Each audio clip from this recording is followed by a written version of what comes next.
And as I stand by the window, 1 foot out like a Parisian dandy, I realize the greatness of Raphael, the greatness of his purity, and the purity of his regard for me, and letting me wear the cross. It had been his girl Sonia had just said, "Aren't you wearing the cross anymore?"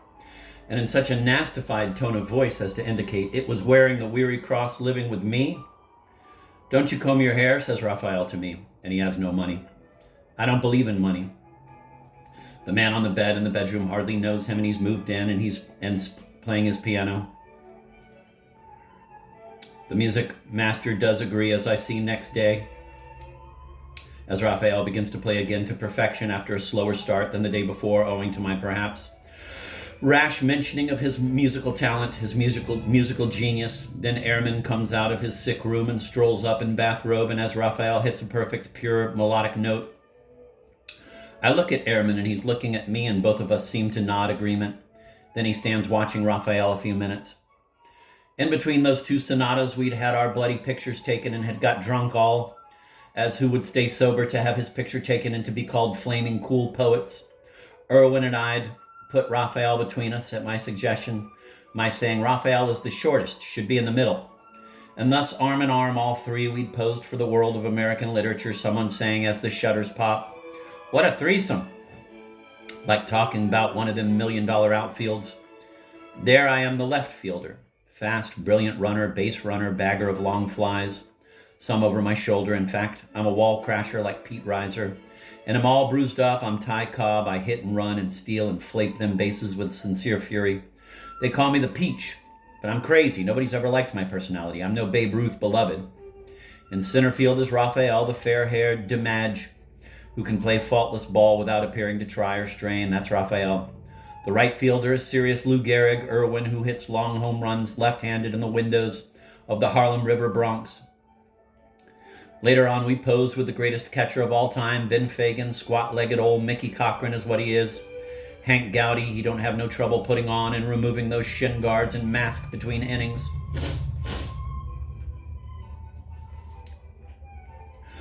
I'd wanted to make it to his cottage in Berkeley, which has a little yard and a tree I slept under in the fall starry nights, leaves falling on me in my sleep in that cottage.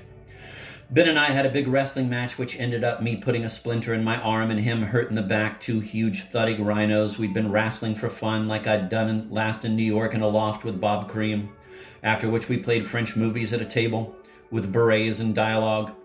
Ben Fagan with red, serious face, blue eyes, and big glasses, who'd been lookout on old Sourdough Mountain the year before me, and knew the mountains too. "Wake up," he yells, a Buddhist.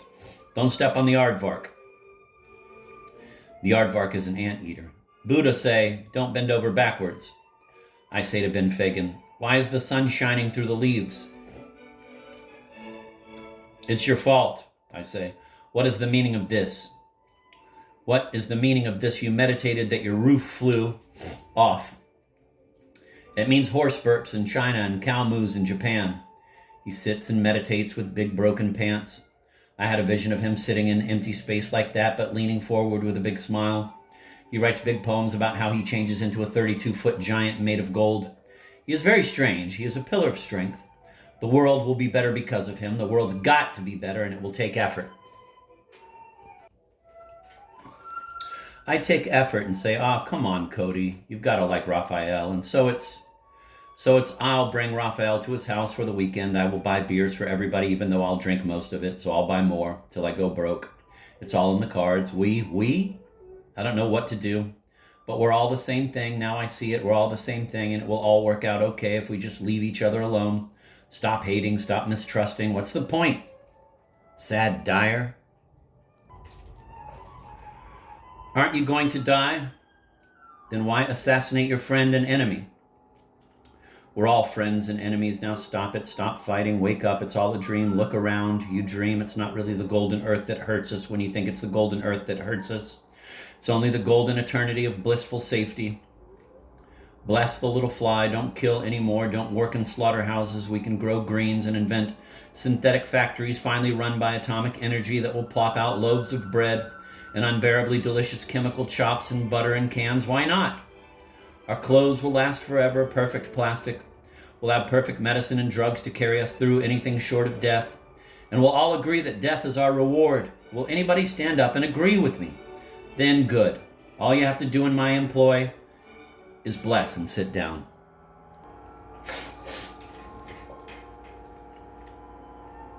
So we go out and get drunk and dig the session in the cellar where Brew Moore is blowing on tenor saxophone, which he holds mouthpieced.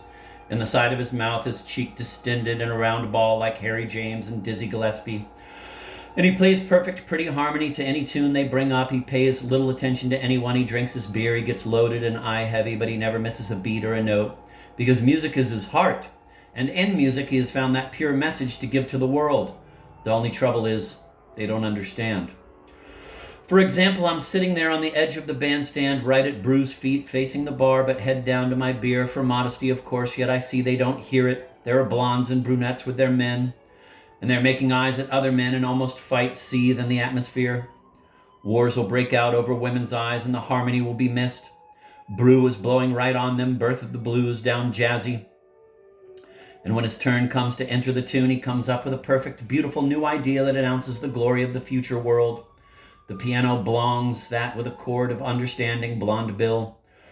The holy drummer with eyes to heaven is lilting and sending in the angel rhythms that hold everybody fixed to their work. Of course, the bass is thronging to the finger that both throbs to pluck and the other one that slides the strings for the exact harmonic key sound. Of course, the musicians in the place are listening, hordes of colored kids with dark faces shining in the dimness, white eyes round and sincere, holding drinks just to be in there to hear. It augurs something good in men that they'll listen to the truth of harmony. Brew has nevertheless to carry the message along for several chorus chapters. His ideas get tireder than at first. He does give up at the right time. Besides, he wants to play a new tune. I do just that, tap him on the shoe top to acknowledge he's right. In between the sets, he sits beside me in G and doesn't say much and appears to pretend not to be able to say much. He'll say it on his horn. But even heaven's time worm eats at Brew's vitals, as mine, as yours. It's hard enough to live in a world where you grow old and die. Why be disharmonious? Let's be like David Angeli.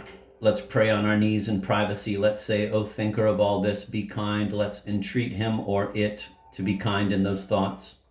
All he has to do is think kind thoughts. God and the world is saved. And every one of us is God. What else? And what else when we're praying on our knees in privacy? I've said my piece. We've been to Mal's too. Mal the Namer, Mal Damlet, after the session, and there he is with his neat little cloth cap and neat sports shirt and checkered vest. But poor baby, his wife is sick on Milltowns and all anxious when he comes out with us for a drink. It was as I had said to Mal the year before, hearing him argue and fight with baby, kiss her belly, just love her, don't fight. And it had worked for a year, Mal only working all day as a Western Union telegram deliverer, walking around the streets of San Francisco with quiet eyes.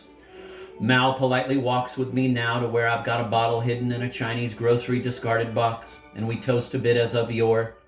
He doesn't drink anymore, but I tell him these few shots shouldn't bother you. Oh, Mal was the big drinker. We'd lain on the floor, the radio full blast. While baby worked with Rob Donnelly, we'd lain there in the cold, foggy day, only to wake up to go get another jug, another fifth of Tokay, to drink it on a new outburst of talk. Then the three of us falling asleep on that floor again. The worst binge I ever was on. 3 days of that and you live no more. And there's no need for that. Lord, be merciful. Lord, be kind. Whatever your name is, be kind. Bless and watch. Watch those thoughts, God. We'd ended up like that, drunk, our picture taking, and slept at Simon's, and in the morning it was Irwin and Raphael and me now inseparably entwined in our literary destinies. Taking it to be an important thing.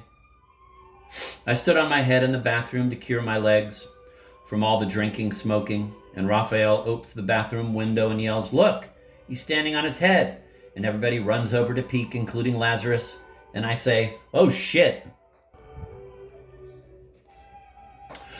So Irwin later in the day says to Penny, "Oh, go stand on your head on the street corner," when she'd asked him, "Oh, what can I do in this mad city and you mad guys?"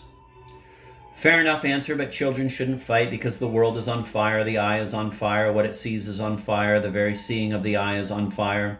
This only means it will all end pure energy, and not even that. It will be blissful, I promise. I know because you know.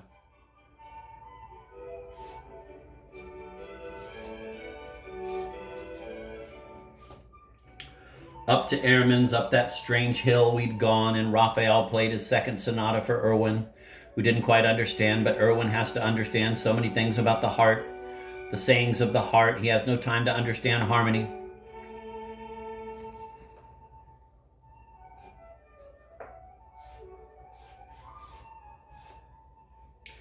He does understand melody and climactic requiems, which he conducts for me like Leonard Bernstein with a beard, and huge arm-raising finales. In fact, I say, Erwin, you'd make a good conductor. But when Beethoven listened to the light and the little cross was on the horizon of his town, his bony sorrow head understood harmony, divine harmonic peace, and there was no need ever to conduct a Beethoven symphony or to conduct his fingers on his sonatas. But these are all different forms of the same thing. I know it's inexcusable to interrupt a tale with such talk, but I've got to get it off my chest or I will die. I will die hopelessly. And though dying hopelessly is not really dying hopelessly, and it's only the golden eternity, it's not kind. Poor Ehrman by now is supine with a fever. I go out and call his doctor for him, who says, there's nothing we can do. Tell him to drink a lot of juices and rest. And Raphael yells, Ehrman, you're going to have to show me music, how to play the piano. As soon as I get better. It's a sad afternoon in the waning wild sun street. Levesque, the painter, does that mad bald-headed dance that scared me, as though the devil were dancing. How can these painters take it? He yells something derisive, it seems. The three, Erwin, Raph, me, wind down that lonesome trail. I smell a dead cat, says Erwin. I smell a dead sweet Chinaman, says Raphael, like before, with hands and sleeves, striding in the dusk down the steep trail. I smell a dead rose, I say. I smell a sweet tat, says Erwin. I smell power, says Raphael. I smell sadness, I say. I smell cold rose salmons, I add. I smell the lonesome bittersweet, says Erwin. Poor Erwin, I look at him, 15 years we've known each other and stared at each other, worried in the void. Now it's coming to an end. It will be dark. We must have courage. We'll make it by hook or crook in the happy sun of our thoughts. In a week, it'll be all forgotten. Why die?